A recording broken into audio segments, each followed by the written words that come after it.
di ñaan rek ñu amaat beneen financement projet bi mën a continuer waat parce que sumb nañ loo xam ne bëgg nañ mu ñu daaneel ko mooy li ma da wax sànq rek mooy problème semence yi loolu moom buñ ko jëmbalee taxawal ko mën a organisation yi mën a produire semence kooku dina renforcement capital semencier bi ñu doon wax pendant di ko bëbët ay année bu ñu doolelee def ay keef def ay jeunes yoo xam ne non seulement dinañ leen sensibiliser ñu xam l'importance ci semence ñu mën koo produire dina nekk loo xam ne luy jëmal kanam la aussi di ñaax aussi organisation yi ci coopérative agricole yi nga xam ne aussi projet bi doon na ko mettre en place parce que coopérative agricole aussi ñoom ñooy tax non seulement société de coopérative lañ ko def pour mu mën a nekk à but lucratif pour non seulement muy dimbale membre am yi mais membres yi aussi am confiance ci moom parce que gis nañ par exemple boo ñëwee ci soble gi des fois day am ay mévente wala boo ñëwee aussi ci yenn producteurs dañu am problème pour commercialisation seen produit donc bu ñu amee benn entité boo xam ne dafa fort ñoom ñëpp ñu adhéré ci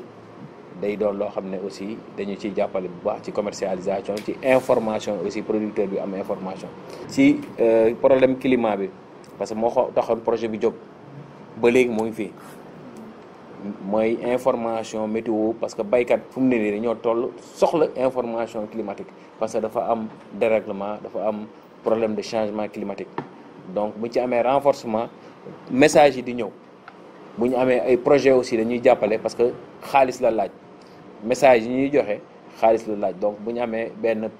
banque agricole wala dara boo xam ne ñu lëkkaloo ak moom ba ñu mën a ñoo jàppale ba sunu baykat yi di mën a am information planification saison bi nu muy demee mën a xam lan la war a bay parce que boo amoo planification doo mën a xam la war a bay ndax bay mi nga war a bay dafa doon variété boo xam ne à cycle court wala variété boo xam ne à cycle long loolu nag planification parce que amuñu maîtrise de l'eau kon donc ci planification il faut ñu am ay information climatique pour mën a kii. di waxaat rek ci turu la présidente Adja Marème Kairé moo tax may wax fii di remercier ñi fi nekk yëpp rawatina Xayfa nga xam ne lépp lu ñu mën wala lépp lu ñu am yàlla ak ñoom ñoo tax avec collaboration yéen sous-préfet yéen ñi ñuy jàppale ba lépp lu ñu soxla wala lépp lu ñu war a def rek ñu ñëw ci yéen ngeen appuyer ñu accompagner ba loolu am résultat suñ demee nag ba am résultat bay évaluer projet bi moo tax ak yéen ñi ñu jàppale perspective yi la ñu wax rek ñu fexe ñu am phase d'extension ñun loolu lu ñu ñor la suñ sañoon lépp lu ñu fi am comme acquis ñu fexe acquis yooyu ñu renforcer ko solidarité ko taxawal ko bu mu gën a dëgër ni ñu koy dëgër lépp mooy ñu defaat beneen phase suñ ko mënee am ñu ngi ciy lancé un plaidoyer yi nga xam ne projet bi dafay lawaat continuer waat mu toucher waat le maximum de personnes surtout unité de transformation yi xëy na fas jom mi ngi fi dinañu gën a jàppale ci unité yi nga xamante ñoo ñu di gox-goxaat yi ñu formel ñu mën a am rendement bu bëri nga xam ne jigéen ñi dinañ autonome dinañ mën a am li nga xamante moom lañ soxla avec l'appui maintenant ci financement yi ni ñu ko waxee agent banque agricole ñu gën ñoo jàppale mu gën a financé waat jigéen ñu mën a dem ci kanam donc au nom de l'ARS di remercier waat ñëpp di rafet li fi ne di ñaan yàlla rek ñu amaat beneen étape nga xam ne dañuy gën a renforcer li fi ne dëgëralaat ko. di jaajëfal monsieur le préfet parce que su lii yëpp sottee peut-être ci sa ndimbal la wala ci sa facilitation ñu ngi lay jaajëfal ci sa disponibilité tout au long nag du projet parce que depuis bi ñu entamé activités yi fii à chaque fois suivant plan d'action bi ñu def pour les activités du projet amul benn activité boo xam ne accompagné woo ko donc loolu aussi on tient vraiment à vous remercier pour ça ñu ngi remercier également le service technique monsieur Sow moom pas simplement parce que dafa accompagner ARLS ci formation ak suivi mais même dans le cadre de développement de l'application digitale moom lañ jëloon mu accompagner ñu déjà dans la conception accompagner ñu ci phase test yi ak producteurs yi il nous a accompagné sur tout le processus donc confection des livrets sur tous les processus du projet bi vraiment il a été d'une générosité extraordinaire mais loolu on sait que il ne le fait pas peut-être pour nous mais il le fait pour les communautés donc nag ñun dañ bëgg a profiter ci communauté bi pour vraiment remercier leen profiter aussi ci présence autorité bi pour remercier ko parce que toute cette générosité de savoir qu'il nous a donné c'était pour juste jàppale ñu mën a assister communauté yi nga xam ne ñoom lañ nekk di assister donc à travers ici à Thiès mais également à travers les autres zones du Sénégal. Donc monsieur Sow, vraiment on tient à vous remercier et vous dire que aussi l'accompagnement va toujours continuer Inch'Allah, donc dans le cadre de ce projet. Donc projet bi nag comme Cheikh sànq ni mu ko présenté, résilience climatique la mais aussi développement communautaire. Résilience climatique nag yaakaar naa yéen ñëpp doon ngeen jot ay information climatique pour xool naka ngeen ko mën a jariñee, naka la leen mën a jariñee ci seen production. Accompagner nañ leen pour ngeen xam li des mooy est-ce que ñun bu ñu demee yéen di ngeen mën a continuer jariñu parce que lépp loo xam ne projet def na ko pour une coopérative qui est un outil d'autonomisation des acteurs parce que coopérative moom rek war na mën a demal boppam su taxawee ñu mu war a taxawee donc yéen war ngeen a jël lépp li nga xam ne projet bi indi na ko ngeen transformer ko pour mu nekk opportunité ci yéen. Sànq gis naa également ci perspective yi ñu ne accès au financement à travers la mise en place des systèmes d'épargne et de crédit loolu aussi outil de résilience la parce que famille yi individuellement bu ñu taxawalee ay mécanismes yu leen permettre ñuy am ay crédits yu ndaw yu leen permettre ñuy faj seeni soxla mais également di développer de petits business loolu c'est un outil aussi de résilience. Donc ñaari yooyu rek muy taxawal coopérative bu dëgër ak taxawal système d'épargne et de crédit assuré na la réussite du projet. Donc ñu ngi leen ciy ñaax donc pour lépp li nga xam ne apporté nañ ko na leen inspiré pour ngeen mën a gën a ñoŋal li nga xam ne moom lañ fi bàyyi. Mais aussi di leen invité à la réflexion tout à l'heure comme nu ma ko waxee monsieur le préfet am na ay poñ yoo xam ne génne nañ ko yoo xam ne si la ñuy ànd peut-être mën naa si jaaraat fàttali ko. Benn bi mooy ñu jàppale leen si coopérative bi pour mu gën a taxaw boobu aussi nee nañ leen dinañ def dellusiwaat def diagnostic parce que coopérative warul nekk coopérative boo xam day bëgg a taxaw ci lépp bëgg a def lépp ba pare bëgg a performant coopérative day xool lan mooy marché bi mu développer business plan bu spécifique ci loolu fédérer tous ses membres vers ça loolu dina ko jox force mu am une bonne production mais jox ko aussi une force mu mën a am des parts de marché assez important et être très compétitif ci zone yi mu nekk mais bu jotee dinañ si ñëw xool ban taxawaay lañ ci mën a am ak ñoom pour jàppale leen pour que ñu am une coopérative vraiment compétitive. Mise en place également système GIEC am nañ ci expérience buñ ci eggee dinañ xool naka lañ ñaata caisse GIEC par exemple lañ leen mën a jàppale yooyu aussi dinañ ci waxtaan. Mais également la formalisation des coopératives. Là également j'en profite pour aborder le point sur la digitalisation parce que formalisation coopérative chaque fois ñu terminer le processus dañuy def benn plan d'action bi souvent coopérative yi duñu am maanaam duñ ko continuer ba mu jeex te bu ñu continuer plan d'action bi def ci farlu ba mu jeex dinañ am seen formalisation parce que dinañ dem ba am agrément même au ministère des finances économie sociale et solidaire. Donc voilà quoi, donc il faut que coopérative bi bu ñu sumbee dara nañ ci dem ñoom ba jeex même suñu leen ci jàppalewul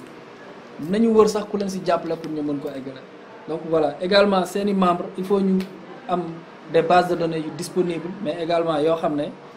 chaque année dinañ ko mettre à jour ñu xam ñan ñoo adhéré yan conditions bu nekkee ay membres individuels la ñu xam bu nekkee ay membres groupe aussi ñu xam. Donc voilà, également jàppale leen suñu am carte variétale ak calendrier culturel yan variété ñoom la ñu gën a liggéeyal ñoom la ñu xam ñoom ñoo fi dox aussi ñoo fi gën a adapté ak également ban calendrier culturel comme ça loolu aussi dina tax ñun ñu bañ a indi fi ay semences ci ay périodes yoo xam ne périodes yooyu c'est pas les périodes les mieux adaptées pour ñu mën a bay si yooyu. Donc pour ñun mais aussi pour ñoom parce que partenaire bu ñëw dina leen ñun suñu période culturelle yi lii la lii mooy suñu calendrier bon et c'est des choses yoo xam ne ñoom xam nañ ko mais parfois dans les interactions avec les ONG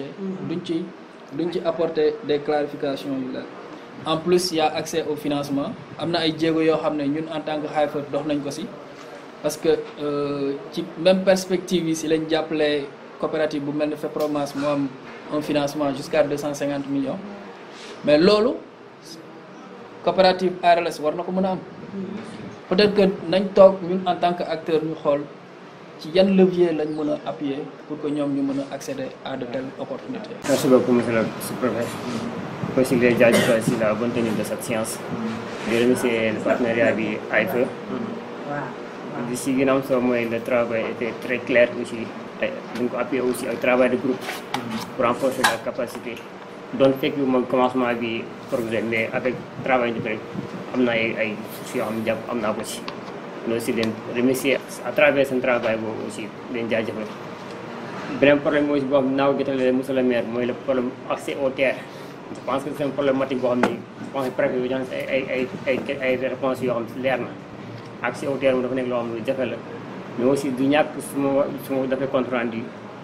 du ñàkk moom moom ay piste de solution yoo xam ne bu la ko tegalee les projets les ONG les coopératives du am peut-être dañu am ay accès de terre disponible xëy na bu naa fekk benn Ismaïla la fii ni ko teet suuf si ni projet du ko soxla jox leen ko je pense qu'il n'y a pas de piste de solution yoo xam ne du ñàkk moom je pense que je manquerai pas de lui faire la compte rendu aussi leen jaajëfal aussi si taxawaay bi merci beaucoup. di sant suñu partenaire bi de manière appuyée si li ñu fi def yëpp si gox bi te ñëpp reconnaître ne que vous avez apporté un plus à la communauté te loolu moo am solo parce que ni ma koy waxee tantôt rek mooy lii lépp état Sénégal la wax gouvernement Sénégal yi may parce que état ñun ñëpp la mais gouvernement Sénégal moom moo am obligation fépp njabootam ne kuréel gu mënti doon ak lu mu soxla si rek mu fekk ko fa fejal ko mais wax naa ko waxati ko xala mu dajul suuf moo tax gouvernement si organisation parce que àddina lu amul organisation du dox organisation mu génn lu benn décret en de 2015 la ko 2015 nañ ko génne décret boobu moom boo xoolee nii ONG di doxe ak projet ak yëpp loolu moom moo ko tënk moo tax ONG boo gis rek jàppale ne li muy def mu ngi koy defal gouvernement parce que c'est en adéquation avec la politique économique sociale environnementale définie par le chef de l'État si ñoom si loolu la ñuy sukkandiku pour ñoom def seeni pexe ba am ay financement moo tax ma ne ñun encore une fois dafa am beneen vision bi maanaam si ONG yi ak programme mooy maanaam jàppale leen parce que kii xam ne dafay ñëw pour jàppale leen si yow ni nga war a yore sa kër kooku da nga am obligation jàppale leen moo tax facilitation yi ñuy defar ONG yi c'est une obligation surtout que nag bu fekkee ONG nag boo xam ne dafa mel ni ay fa tegu ci yoon bi ça je le dis tout le temps parce que nous tout ce qu'on demande l'autorité administrative mooy d'être impliqué dans ce que vous faites koo xam tàggu ko la dul tere waa ñëwul dara mais nekk si gox di yëngu pendant ce temps l'autorité xamul lu xew pour mën a rendre compte à ses supérieurs mais musiba la te loolu moom c'est un secret de polichinelle ñëpp a ko xam c'est des instructions claires sous-préfet kuy def dara si arrondissement mu yëwu ko il peut demander tout de suite à la gendarmerie d'aller effectivement disperser la foule parce que loolu mooy texte la parce que lépp lu ñuy war a def dafa war a mën a nekk loo xam ne en amont sous-préfet da koy yëg parce que moom moo am obligation assurer sécurité nit ñi li ñuy wax la gestion de l'ordre public parce que daje fu mu am rek la ne mën na fa mais ñooy nag vraiment ONG AIFR moom wax dëgg yàlla moom wàcc na ak ñun parce que non seulement andil nañu programme boo xam ne bu amoon solo parce que ñëpp xam nañ ko wax nañ ko fii ama dañ daan tëñax rek di bay di fii parce que mais de tout le temps Sénégal xam nañ ne mu xamoon leen ne gouvernement yi fi ma sa jaar yi xamoon nañ importance su information climatique parce que ñun bi ñu nekkee xale ba tey dañuy gis météo di wax mais daaw ñu si bàyyi xel parce que pour ñun météo day war naan tey dina taw booy taw nga jël sa parapluie nga baytu naa nga door rek lañu si jàppoon mais ay faut est allé plus loin ñëw carrément andil la benn place nga xam ne période nangam si la taw yi di commencé période bii moo baax pour def say semis période bii moo baax pour def say récolte variété bii moo baax parce que tey nangam naa parce que tey jamono ji moo toll fan yi dañuy wax changement climatique dafa am ñun ñëpp gis nañ ne taw waxtu mu daan ñëw am na ay changement fi mu ne bu ñu ngi sommes en fin octobre et ça continue à pleuvoir te d'après prévision météo fii ba novembre day taw te kenn xalaatu woon taw mu yegg si moo tax école daan ubbi octobre taw septembre mu daan jeex carrément septembre bu daan jeexee quelques jours octobre mu jeex kon la maîtrise de l'information climatique est capitale pour pouvoir développer effectivement l'agriculture au Sénégal ñi nag ñoo nañ si andi si ay jéego yu rëy ak le développement de la communauté parce que nag ko développement du jógee si kaw gouvernement di wax développement à la base dañu wax boo gisee ñu def décentralisation ñu dem ba gouvernement bees bi nii ñëw andi ce qu'on appelle les pôles territoriaux wax na ne développement bi fii la te aujourd'hui c'est l'heure des grandes organisations monsieur Ndiaye wax na ko séeréer bi moom wax na lu pertinent mooy ay coopératives lu tax ñuy wax pôle territoire ma ne commune bi ak commune bi ak commune bi dañuy bokk nekk benn ñu dem ba day am inspecteur boo xam ne bi éducation wàllu éducation day am inspecteur pôle territoire maanaam xam nañ ne développement fii la mën a jógee yéeg développement à la base kon loolu moo tax nag lii mu wax encore une fois ñu war a mën a taxaw si coopérative yi d'autant plus coopérative yi moom mooy vision kilifa yi nga xam ne ñoo yor mooy orientation bi ñu joxoñ te ils sont prêts à nous accompagner te li ñu waroon tamit ak suñu def nañ ko parce que boo ñëwee au niveau des SDR il y a un bureau xam ne bi chargé des formalités pour mettre en place une coopérative mais malheureusement nit ñi ils ne vont pas vers l'information doo ko xaar da nga koy jëli en matière de développement boo déggee ñaan il faut être agressif mooy il faut aller vers l'information parce que information bi dafa da ngay gis ko toog naa waaw réew mi dafa metti dangam liggéeyu mais ñëpp mënuñoo nekk fonctionnaire mais y a énormément de projets ak yoo xam ne tey ku fay yëpp pour ay jeunes la pour jigéen la pour et cetera mais nous n'allons jamais vers l'information donc nag vraiment il est temps que ñu dem vers l'information fii buntu la sous-préfecture buntu la ku fi ñëw ñu orienté la mais service yi mais loolu tax ñu ñoo fi nekk seen direction c'est l'occasion d'ailleurs de féliciter monsieur Sow pour son engagement son dynamisme accompagnement bi mu def te yow yemale ko si Hayfer ñëpp xam ne c'est quelqu'un de très disponible quelqu'un de très engagé te yéen a ko waxal fii seen bopp quelqu'un qui a accompagné le projet durant pratiquement toute la durée bi mu fi nekkee c'est l'occasion vraiment encore une fois de les féliciter parce que ce qu'on attend de chef de service c'est ça c'est d'accompagner les populations c'est d'accompagner les projets mais un chef de service yoo xam ne toujours position attentiste day toog sous-préfet convoqué na réunion naa dem sous-préfet convoqué maa ngi tudd sama kër ça c'est pas un chef de service un chef de service doit aller vers l'information doit animer son secteur doit aider les populations effectivement à avoir la bonne information pour pouvoir réaliser leur projet parce que c'est l'ensemble des projets yi nga xam ne moom la ñuy jéem a réaliser bu ñu ko boolee loolu moom mooy andi développement ci biir réew mi encore une fois vraiment ñu ngi remercier les participants mention spéciale à vraiment ANRS parce que mooy association bi nga xam ne ma wax ne moom moo nekkoon interface ak ONG bi te wax dëgg yàlla yemuñ fi ñoom comme Fardiom c'est des modèles vraiment yoo xam ne nit ñi dañ si war a copier mais dina wax ne man il faut penser à moderniser davantage li ngeen def comme ni ñu ko wax mais yemati si association wax naa leen ko boo xarati leen ko penser à faire autre chose wala ngeen def ay coopératives yu dynamique